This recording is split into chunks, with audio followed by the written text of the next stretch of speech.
Hello అండి. ఈరోజు మన రెసిపీ వచ్చేసరికి రాగి పిండితో అప్పటికప్పుడు చేసుకునే క్రిస్పీ క్రిస్పీ రాగి దోశలు. ఎలాంటి ముందు రోజు ప్రిపరేషన్ లేకుండా పెరుగు, ఈనో, సోడా ఇలాంటివి వాడకుండా హెల్తీగా రాగి పిండితో అప్పటికప్పుడు ఈ దోశని ప్రిపేర్ చేసేసుకోవచ్చు. ఎప్పుడైనా ఇడ్లీ దోశ బ్యాటర్లు లేనప్పుడు అప్పటికప్పుడు తయారు చేసుకోవాలంటే హెల్తీగా ఈ రెసిపీని తప్పకుండా ట్రై చేయొచ్చు.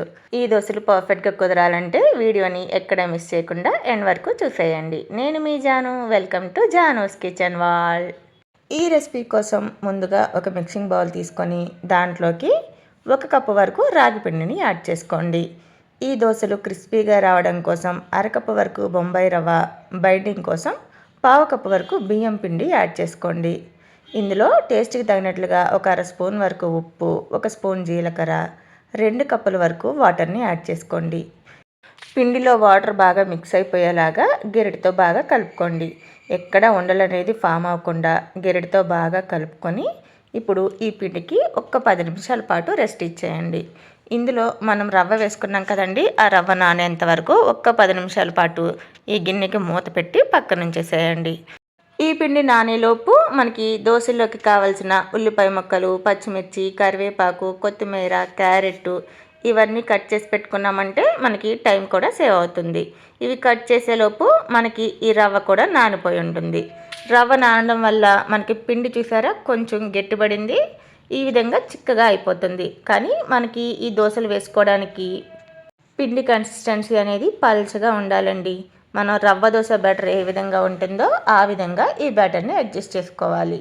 ఇప్పుడు ఇందులోకి ఇంకొక కప్పు వరకు వాటర్ని యాడ్ చేసుకోండి. మొత్తం ఇక్కడ 3 కప్పుల వరకు వాటర్ని యాడ్ చేసా. చూసారా పిండి కన్సిస్టెన్సీ అనేది ఇలా పల్చటి మజ్జిగలాగా ఉండాలి. అప్పుడే మనకి దోశలు అనేది క్రిస్పీగా వస్తాయండి. మీకు సాఫ్ట్ దోశలు కావాలి అంటే కొంచెం చిక్కగా పిండిని కలుపుకొని రెగ్యులర్ దోశలాగా వేసేసుకున్నా కూడా మనకి సాఫ్ట్ దోశలు అనేది వచ్చేస్తాయండి. ఇప్పుడు ఈ పిండిలోకి మనం కట్ చేసి పెట్టుకున్న ఉల్లిపాయ ముక్కలు, పచ్చిమిర్చి ముక్కలు, కరివేపాకు, కొత్తిమీర, క్యారెట్ ఇవి ఉన్నాయి కదా, వీటిని ఒక్కొక్కటిగా యాడ్ చేసేసుకోండి. ఇవన్నీ పిండిలో కలిసేలాగా చక్కగా గెరటితో కలిపేసుకోండి. పిండి కన్సిస్టెన్సీ చూపిస్తున్నాను చూడండి, ఈ విధంగా పల్చటి మజ్జిగలా ఉండాలి. పిండి ఈ విధంగా ఉంటేనే మనకి దోశలు అనేది క్రిస్పీగా వస్తాయండి. ఇప్పుడు మనకి బ్యాటర్ రెడీ అయిపోయింది కదా. ఇప్పుడు దోశలు వేసుకోవడం కోసం స్టవ్ వెలిగించుకొని ప్యాన్ని పొయ్యి మీద పెట్టి ప్యాన్ని హీట్ అవ్వనివ్వండి. ప్యాన్ హీట్ అయిన తర్వాత దీని మీద కొద్దిగా ఆయిల్ని స్ప్రెడ్ చేసుకోండి. మనం ముందుగానే కట్ చేసి పెట్టుకున్న ఉల్లి, పచ్చిమిర్చి, క్యారెట్, కొత్తిమీర ముక్కలు ఉన్నాయి కదా, వాటిని కొద్దిగా ఈ విధంగా స్ప్రెడ్ చేయండి.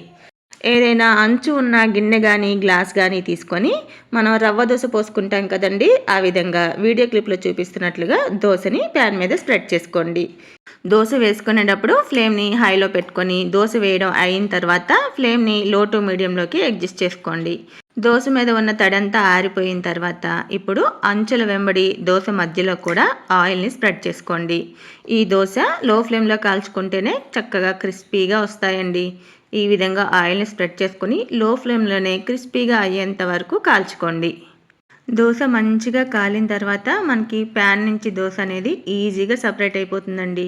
చూసారా, ఈ విధంగా దోశ క్రిస్పీగా కాలిన తర్వాత ప్యాన్ నుంచి సపరేట్ చేసుకొని సర్వ్ చేసుకోవడమేనండి. ఇదే విధంగా మిగిలిన పిండితో కూడా మనకి కావాల్సిన దోశలు వేసుకొని సర్వ్ చేసుకోవడమే. చాలా సింపుల్గా అయిపోయే ఈ రెసిపీ హెల్దీ కూడా. ఎప్పుడైనా ఇంట్లో ఇడ్లీ దోశ బ్యాటర్లు లేనప్పుడు లేదంటే ఇన్స్టెంట్గా అప్పటికప్పుడు హెల్దీగా ఏదైనా స్నాక్ చేసుకోవాలి అన్నా కూడా ఈ రాగి దోశని తప్పకుండా ట్రై చేయండి. ఇందులో ఈనో, సోడా, పెరుగు ఇలాంటివి ఏమీ యూజ్ చేయలేదు కాబట్టి హెల్దీ కూడా. రెసిపీ నచ్చితే ఓ చిన్న లైక్ ఇచ్చి ఇలాంటి మరిన్ని రెసిపీస్ కోసం జానూస్ కిచెన్ వాళ్ళ ఛానల్ని సబ్స్క్రైబ్ చేసుకోండి.